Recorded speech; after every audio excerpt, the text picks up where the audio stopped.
अस्सलाम वालेकुम class. Today will do the mole particle conversion, right. और इसमें हम एग्जांपल 1.8 करेंगे, that is calculating the number of atoms in given mole.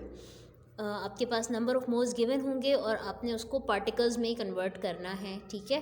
But and this is the first part of example 1.8, that zinc is the silvery metal that is used to galvanise steel to prevent corrosion. How many atoms are there in 1.25 moles of zinc? कि zinc silver colour का metal है और ये different जो metals हैं उनको polish करने के लिए यूज़ किया जाता है ताकि वो कोरोजन से या रस्ट से बच जाएं, ठीक है।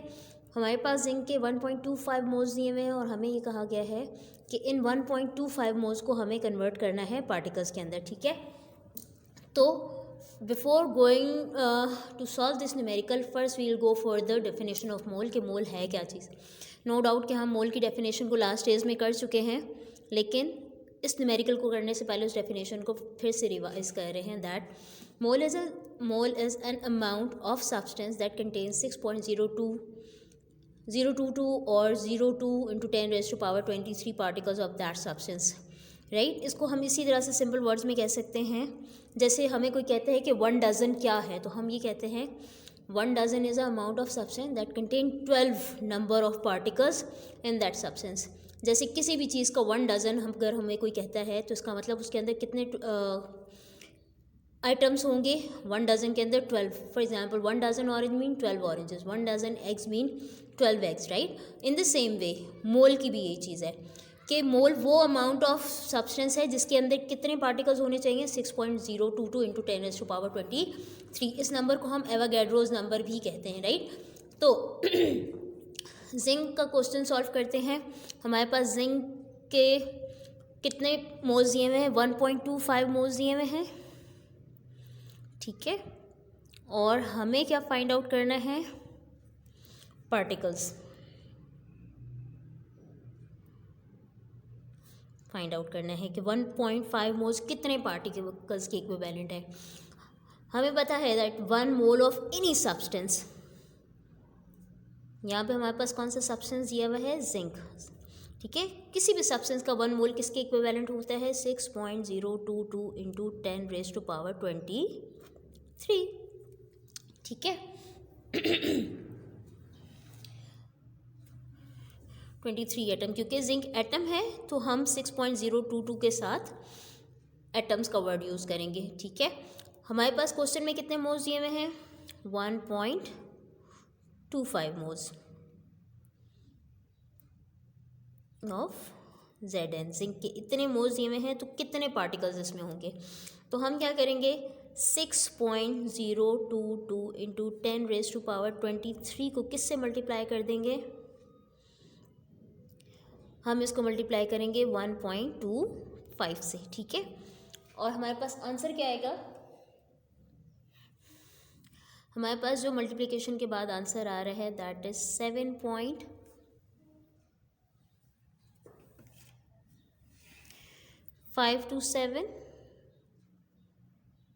इंटू 10⁻23, ठीक है। या हम इसको सिंपली ऐसे कर सकते हैं, राउंड ऑफ कर लें, हम इसको कर सकते हैं 5.73, 7 को इधर एड अप कर दिया राउंड ऑफ करके, ठीक है, इंटू 10⁻23। मैं इसको सिंपल वर्ड्स में एक और दफ़ा आप लोगों को एक्सप्लेन कर देती हूँ। जैसे हमें को कहते हैं कि 1 डज़न जिंक के अंदर 12 जिंक के एटम्स हैं, तो 1.25 डजन के अंदर कितने जिंक के एटम्स होंगे, ठीक है।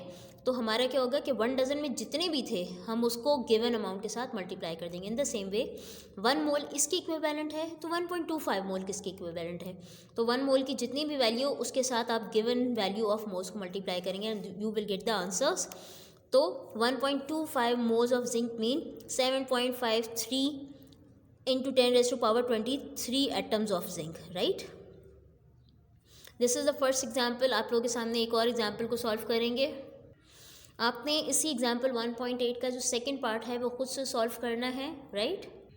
सेकंड इज एग्जाम्पल 1.9, उसका फर्स्ट पार्ट है हमारे पास। इसमें भी क्या कह रहे हैं, calculate the number of moles in given number of substance, number of molecules. In fact ये नंबर ऑफ मॉलिक्यूल्स की शॉर्ट फॉर्म लिखी हुई है, ठीक है।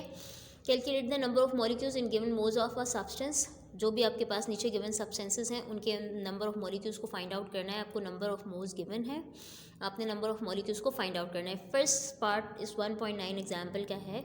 मीथेन जिसका फॉर्मूला है CH4 is a major component of natural gas.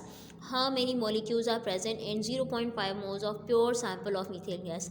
Methane gas natural gas का सबसे मेजर कंपोनेंट है। नेचुरल गैस कौन सी गैस है? वो गैस जिसको हम अपने घरों में कुकिंग पर्पसेस के लिए यूज़ करते हैं, that is a natural gas, right. और उसका मेजर कंपोनेंट ये CH4 है। हमारे पास CH4 के कितने मोल्स दिए हुए हैं? 0.5, और कह रहे हैं कि इसमें फाइंड आउट करो कि कितने नंबर ऑफ मॉलिक्यूल्स हैं, right. So as we know that CH4 molecular compound है, और CH4 का 1 मोल किसके इक्विवेलेंट है? 6.022 इंटू 10⁻23 मॉलिक्यूल्स के। 1 मोल के अंदर 6.02 इंटू 10⁻23 मॉलिक्यूल्स हुआ करते हैं, ठीक है। तो 0.5 में कितने होंगे, राइट। 1 मोल इसके इक्विवेलेंट है, तो 0.5 किसके इक्विवेलेंट होगा? सो 0.5 मोल्स ऑफ CH4, इसको फाइंड आउट करने के किसके इक्विवेलेंट है? तो हमारे पास 1 मोल की वैल्यू क्या थी? 1 मोल के अंदर जो नंबर ऑफ मॉलिक्यूल्स हैं वो कितने थे? 6.022 इंटू 10⁻23।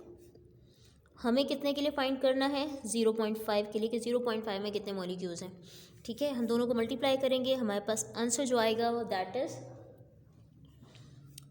3.011 इंटू 10⁻23 मॉलिक्यूल्स, ठीक है। आप लोगों ने ये देखना है कि यहाँ पे अगर मॉलिक्यूल दिया हुआ है तो हम यूनिट भी आगे मॉलिक्यूल लगेंगे। यहाँ पे अगर एटम्स है, कोई एलिमेंट दिया हुआ है तो एटम्स आ जाएगा, अगर कोई आयन है तो वो आयन्स आ जाएगा यहाँ पे, ठीक है, ठीक, राइट।